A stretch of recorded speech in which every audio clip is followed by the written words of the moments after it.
Ngasi ko hotel la last day nya ba. Tunga saya wajib mafam da. Papa. Amjeng halak ya. Ni pun makta. Sepasada jong.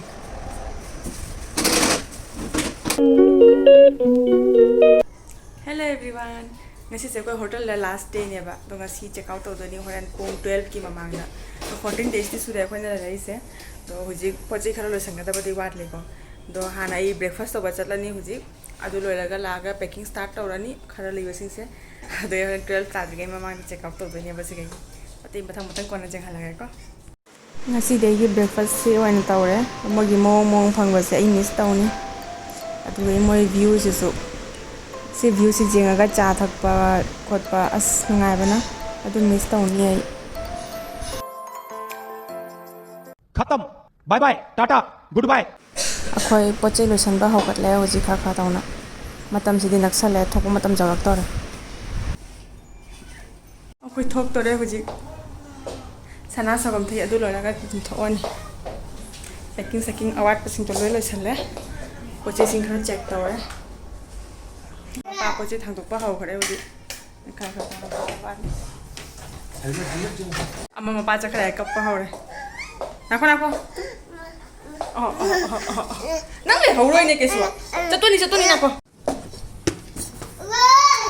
Laura. Lauro.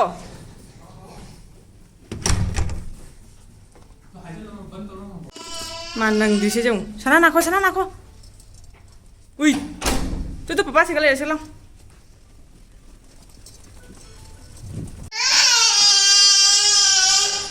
Kayak ini, macam ni mana luar?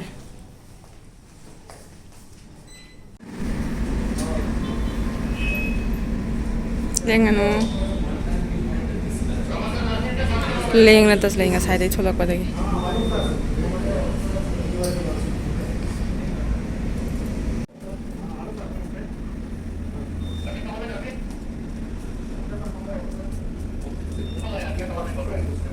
So hotel itu kelihatan je.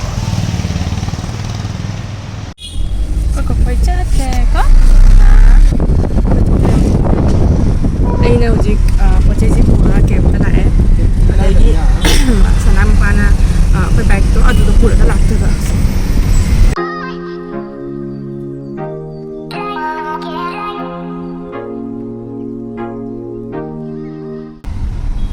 Do. Anu boleh ente celi ba. Hai terus. Hai.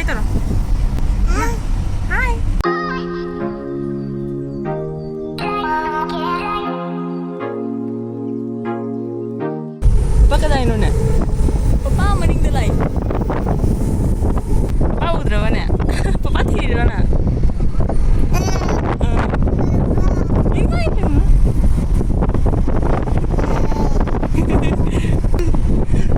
Maning dalay. Pa? Lakani papa lakani. Lakani papa lakani. Harawi na. Papa thina na ire uti.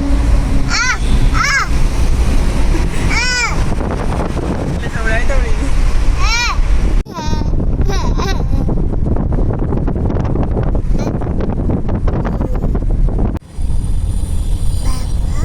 Papa maning dalay. Papa maning da. Kaya ino. Papa cangkere. Papa. Aku jauh deh wajib paham tak? Papa. Papa. Papa udah harau ni. Papa. Aku masih lah. Banyak unlock कर दीजिए. कुम्मसी को. Papa cai ma'am. Pacai thangdare uji. Jaure akhoi ren jaure. Pacai na wa bana loine pot pukhalak pada. Labe kale ko. Amjeng halak ya. Ni pun makta. Sepasada jong.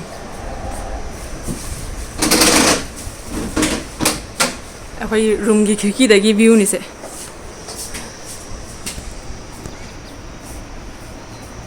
Bilas na tanya.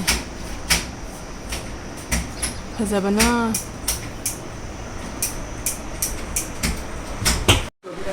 ꯑꯩꯈꯣꯏꯒꯤ ꯅꯍꯥꯟ ꯄꯨꯅꯦꯗꯒꯤ ꯄꯨꯔꯛꯄ ꯄꯣꯠ ꯆꯩꯁꯤꯡ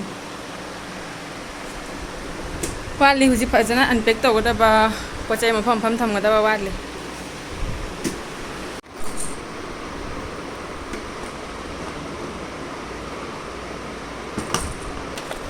nang mil kana milo hello tara hello hello nungai ribo bobo koro hello bobo hairo cice cice ko cice hairo hello cice cice hairo nang suno cice koro nang sunaro ꯅꯨꯄꯥꯁꯤꯅ ꯇꯨꯝꯃꯤ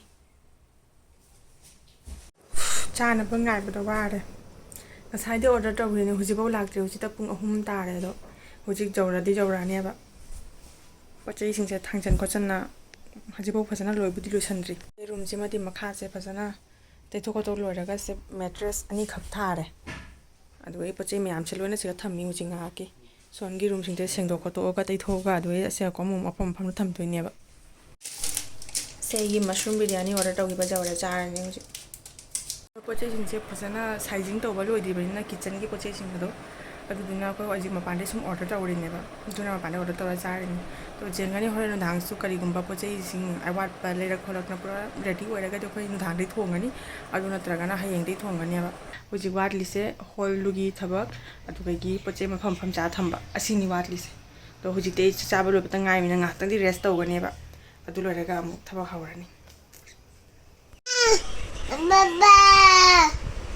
ꯈꯨꯝꯕꯤꯔꯧꯅꯦ ꯂꯣꯏꯔꯕ ꯑꯩ ꯂꯥꯛꯀꯦ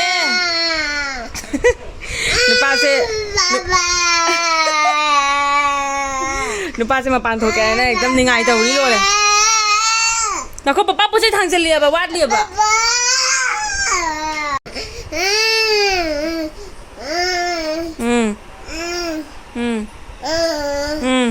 ꯃꯄꯤ ꯖꯨꯔꯨꯝ ꯇꯥꯅꯩꯅꯦ ꯑꯩꯌꯥ ꯃꯄꯤꯗ ꯊꯣꯛ ꯃꯃꯥ ꯃꯄꯤꯗ ꯊꯣꯛꯄꯤꯒꯦꯁꯦ ꯃꯃꯥ ꯃꯄꯤꯗ ꯊꯣꯛꯄꯤꯒꯦ ꯑꯩꯃꯥ ꯑꯣ ꯅꯥꯈꯣ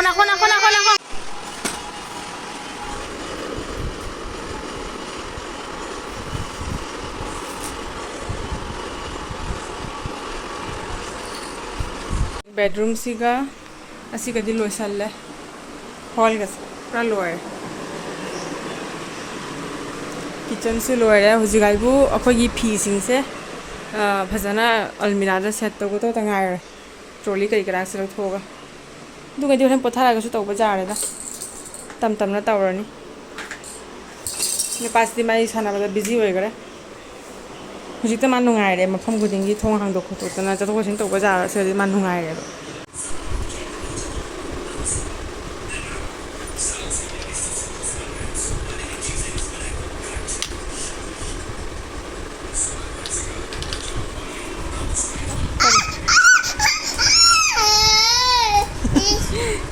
net lo ba kai no ne o sin lo thwai ba ma ko lo thwai ma se pot lo shalini ba mai se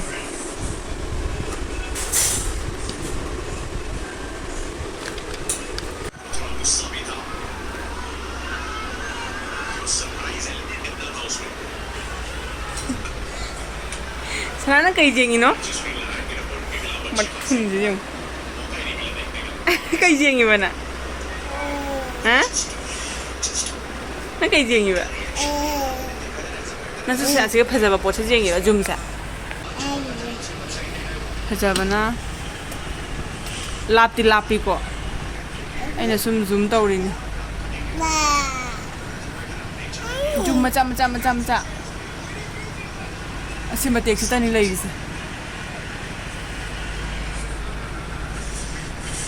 fazei jam 소리가 하이 떨어져 하이 어거 봐라 하이로 뭐 그러지 떨어져 하이 너 하이로 하이 ꯑꯩꯗꯤ ꯑꯁꯤ ꯚ꯭ꯌꯨꯁꯦ ꯌꯦꯡꯅ ꯁꯨꯝ ꯂꯩꯔꯦ ꯑꯇꯩꯗꯤ ꯀꯩꯁꯨꯝ ꯌꯦꯡꯅꯤꯡꯉꯥꯏ ꯂꯩꯇꯦ ꯑꯗꯨꯅ ꯁꯤ ꯚ꯭ꯌꯨꯁꯦ ꯑꯣꯏꯅ ꯌꯦꯡ ꯂꯩꯔꯦ ꯑꯅꯛꯄꯗꯗꯤ ꯀꯩꯁꯨ ꯐꯖꯗꯦ ꯁꯨꯝ ꯐꯤꯜꯗꯅꯤ ꯃꯤꯒꯤ ꯂꯝ ꯃꯥꯜꯂꯤ ꯈꯥꯂꯤ ꯂꯝ ꯁꯤꯁꯨ ꯌꯨꯝ ꯁꯥꯕ ꯍꯧꯒꯗꯕ ꯃꯥꯜꯂꯤ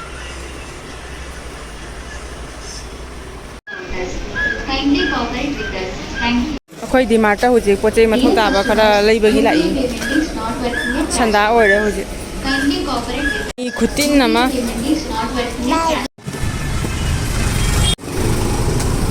ꯄꯣꯠ ꯆꯩ ꯈꯔꯗꯤ ꯂꯩꯔꯨꯅ ꯍꯜꯂꯦ ꯁꯤꯅ ꯗꯤꯃꯥꯔꯠꯇꯒꯤ ꯂꯩꯔꯕ ꯄꯣꯠ ꯆꯩꯁꯤꯡꯅꯤ ꯊꯥꯎ ꯅꯨꯡ ꯑꯇꯥ ꯀꯔꯤ ꯀꯔꯥꯡ ꯑꯗꯩ ꯁꯤꯅ ꯃꯄꯥꯟꯗꯒꯤ ꯑꯗꯨꯝ ꯁꯕꯖꯤ ꯈꯔ ꯂꯧꯔꯛꯄ ꯑꯋꯥꯠꯄꯉꯩ ꯀꯣꯟꯅ ꯀꯣꯟꯅ ꯃꯊꯪ ꯃꯊꯪ ꯁꯨꯝ ꯂꯧꯕ ꯍꯥꯏꯗꯨꯅꯤ ꯍꯧꯖꯤꯛꯀꯤꯗꯤ ꯁꯤꯅ ꯆꯥꯔꯦ ꯑꯗꯣ ꯉꯁꯤꯗꯤ ꯅꯨꯡꯗꯥꯡ ꯑꯣꯏꯔꯦ ꯊꯦꯡꯉꯦ ꯊꯣꯡꯕꯗꯣ ꯅꯪꯉꯔꯣꯏ ꯍꯥꯏꯗꯤ ꯋꯥꯔꯅꯤ ꯕꯦꯡꯒ꯭ꯂꯣꯔ ꯂꯥꯛꯄꯗꯒꯤ ꯍꯧꯖꯤꯛꯁꯦ ꯑꯍꯥꯟꯕꯅꯦꯕ ꯑꯩꯅ ꯍꯧꯖꯤꯛ ꯆꯥꯛ ꯊꯣꯡꯉꯤꯁꯦ ꯉꯔꯥꯡ ꯅꯨꯡꯗꯥꯡꯗꯤ ꯑꯩꯈꯣꯏ ꯆꯠꯂꯨꯔꯒ ꯍꯜꯂꯛꯄꯗ ꯊꯦꯡꯉꯦ ꯄꯨꯡ kaya taramani kung tara mo taray tawre aduduna halaga ri chak thong ko nangdreba thengreba aduduna ko mapani sum chare adoigi ngasi ikseina kuire handakti ai mapani da sum chana lereba ina sum thong ka se jungi pose chai ngona loreba adi potti su asuna di leite nga ajai ba kai da du mo di leite ba patto nga leyeba ado ina ngarang ka da mana chani mangina ina chingru khara leyeba ado moving ba amna kari tawri chaku akoina punedagi pot packing tawra thagibada chaku su jawgibako adu chaku do ji thi phangdreba adu duna thi phangdana apai aina tamingai leitana ko pot se tomato semba pilhau semba kai kran to se chadreba duna sina chachungi apai machai se asi machai sina oina pilhau maku khoe asina tomato soire क्या बात है sir क्या बात है adu tomato ga do fajana di kan tawdre ko soidre sum machet machet oir loire haina aina kabak kabak jaraga loire haina sina dum tawsalla cheng group ni cheng group thong ge na khara cham thong taw ge na ina sina akoi jum dagi pirakpa jenam akangba soiraga kanghalaga purakpani kha tingsan thamna chum thong siga hap ge na sina tomato tilhau sina sing nga di leite haidi lakko ta ngai ri na nga leibi matam do leitrieba aduna ina khale tonga se oina dum hapaga try tawraga tonga se puthi tonga ga teles tonga ga neba se lawraga hapinge taw pot se machan budi sude igi se du soina nahan de gi keim aidi jumgi chalak ta bani na chum thong se chaning man gina tawi neba sanagi papa di hawai gumba asung yam chaning neba du magi chana tang hawa na thong di reba mai chana tang hai su loya aigi chenggup su loya atu gi chak omelet ka tawraga chani chana tang hai thong ba loya madi sumaina chaning neba sinai chenggup chung thong room gi halat se jeng nu pa se na tawri se kitchen da samjet ka pusalak tana dibba dibbi loina hangdok na aingona thabak suba ambo pi de nu pa se ma tawri nguk tani se phaja ayuk ta loisana loira bani hajim ko tawri se jong